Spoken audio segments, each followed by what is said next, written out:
Dave, I heard you in the interview with Thrall. What is it? Thralls of Metal? Is that what they're called? With Nick and the Nick, one a couple weeks ago. yeah, the one a couple Mhm. weeks ago. Say that some of your riffs were influenced by. I always screw up their name. Meshuggah. Is that how you Hmm. say it? I always screw up their name.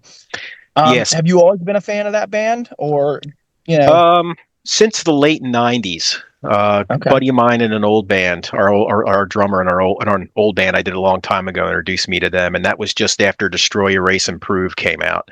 Mm, And yeah, I latched onto that. Like, I was like, oh, this is. I don't know how big of a name. I forget how big of a name they were at the time, but I remember thinking, yeah, these guys are whoever this get band is. They're changing the game. They're doing stuff I've never heard of, and uh, and yeah, history has shown that that's exactly kind of the course they've taken. Is they become like the head of their like they carved their own little niche. They're at the head of it, and spawned a generation of imitators. right. I always hear them described as gent, and I don't agree with that. I think they're more just like a wacky progressive metal band. Mhm.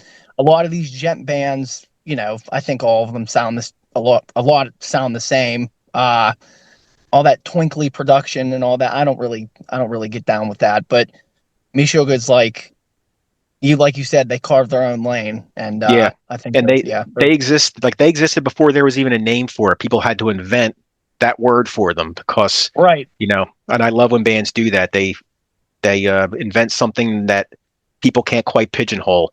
So you have to invent a word to just describe it, and then that word then spawns like a generation of imitators. Right. I hate that word. I hate the genre, but they're part Mhm. of it technically. So, I mean, Yeah. can't hate all of it, I guess.